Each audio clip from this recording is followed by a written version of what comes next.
Tanawa unsay gingon ni Kristo. Sa pag-adto niya sa langit, giyang gibinlan ang mga apostoles sa mensahe. Ingon siya, magbantay mo. Ayaw gyud mo pagtawag dinhi sa yuta og Father, kay naay mo abot sa kalibutan nga magtawag og Father, maglihok sama sa Dios.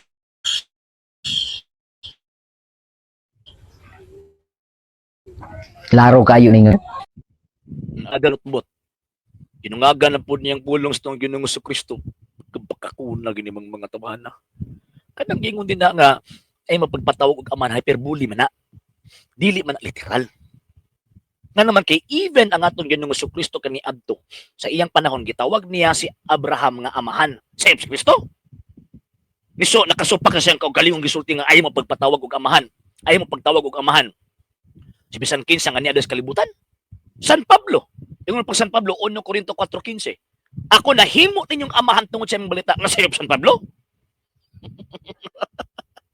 Kanang pagtawag ninyo sa inyo mga amahan ug papa. Nangasayop mo?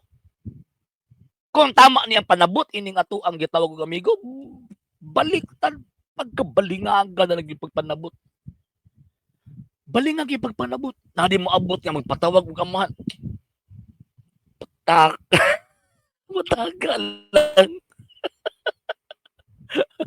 Ako ba kung ako tawag ining pastoy ani ay maulaw ko badlungon ko ni. Nagpatagal lang og istorya. Di ba? Nagpatagal lang og istorya. I-quote niya ang St. Matthew chapter 23 verse 9, dili man na literal. Dili na literal.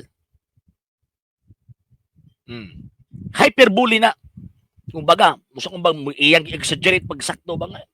Siyempre, pag ikaw magud ang tawag anang originator, ikaw, dungganon ka. Nga, rehinom duman na to ang gisaway ni Kristo na mga Pariseo. Tungod sa ilaan kan bitong physical o kana bitong focus, dapat focus kay sila ang mga tao, grabe ang pagtagad. Ingon ana ang pagsaway ni Kristo. Di na kay amahan ang gisulti magtutudlo, bawal.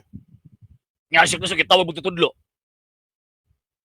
Ang mga apostol gitudloan ni Kristo nga panudlo mo. Simitawag namo sila, magtutudlo gihapon. Teachers. So kung literal to, daghan ng sayop apil si Kristo. Di ba? Kini but-buto ni, bakako ni. Bakakon. Continue na to, iyang pagkabakakon. Laro kay Nation. Karon, kay patayon man sa mga Romano ang Christian nga nagsunod sa tinuhan ni Kristo. Asa man nanago ang mga Kristohanon isuon ko nga mga sumusunod ni Kristo. Walay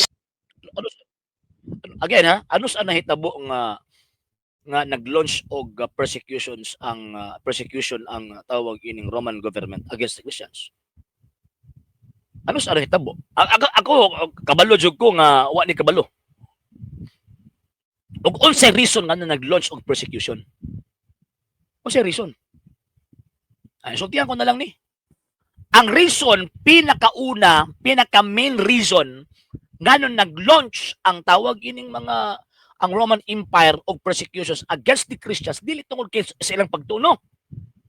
Gihimo silang rason ni Emperor Nero kay para ang kabuang ni Emperor Nero mapahid sa mga Kristiyanos. Kay para ang pagdumot, ang kasuko sa mga tao, dili na padulong sa iya, kundi dili padulong na dito sa mga Kristiyanos. Og muuyon ang mga tao nga tungod kay ang gihimo man gud ni Nero at that time, gipasunog niya ang tibuok Rome. Gipasunog niya ang tibuok Roma. So karon pati mang sukuha sa mga tao kay magkagibitibok Roma gipasunog niya kay para tukuran niya bag-ong tawag ining mga buildings para tawagon og Neronian City. So kung mga tao sa iya, patio naman siya halos. Oh, di ang ingon niya. Ang tinuod ani. Wa man tay sunog mahitabo pero tungod sa mga Kristiyanos kay nagtuo man sila nga ilahang Dios mo ani daw magbitbit og kalayo magpaulan og kalayo mo nasunog ta. Ingon ana ang nahitabo. Way pakialam ang Roman Empire sa faith sa mga Kristiyano at that time kanang sa panahon nila ni kuan sa panahon nila ni panahon after or tawag ining 10 years or isa ka dekada after sa Kristo namatay. Way pakialam ang mga Romano. Way pakialam ang mga Romano nya pagkahuman kabut-buton lang gini mga tawhana gyud. Believe ko sa pagkabut-buton. Sa hindi pa po nakapag-follow sa mga pages po natin, i-follow nyo po yung mga pages po natin, RJ Horolanciano II TV, Apolia Punto Argumento page, Kuya Apologies TV page, and RJ's Vlog 2022. And pwede rin po kayo mag-send po dyan ng Facebook stars. And also, sa ating po mga channels, sa hindi po nakapag-subscribe, subscribe po ninyo yung mga channels natin, Dalay Catholic, Apologies International Official, RJ Sano II TV, Kuya Apologies TV, and Barrio Kawayan Religious Forum. And pwede rin po kayo mag-send po dyan ng super sticker, super chats, and super thanks. And maraming salamat po sa mga kapatid at mga Katoliko na always pong tumutulong sa programa po natin. Maraming salamat po. Nang dahil po sa tulong at suporta po ninyo, ang programa pong ito, until now, andito pa rin po sa social media. And until now din po, nangangailangan pa rin po tayo sa tulong at suporta po ninyo dahil wala po kami magagawa rito mga sir, mga ma'am, kung wala po yung tulong at suporta po ninyo. Sa gusto pong tumulong, sa gusto pong sumuporta, pwede po ninyong ipadala ang tulong at suporta po ninyo sa pamamagitan po ng ating mga account numbers dyan po sa ating pong screen. And pwede nyo po kaming i-message sa ating pong page kung via remittance po yung ipadala po ninyo. Maraming salamat po in advance.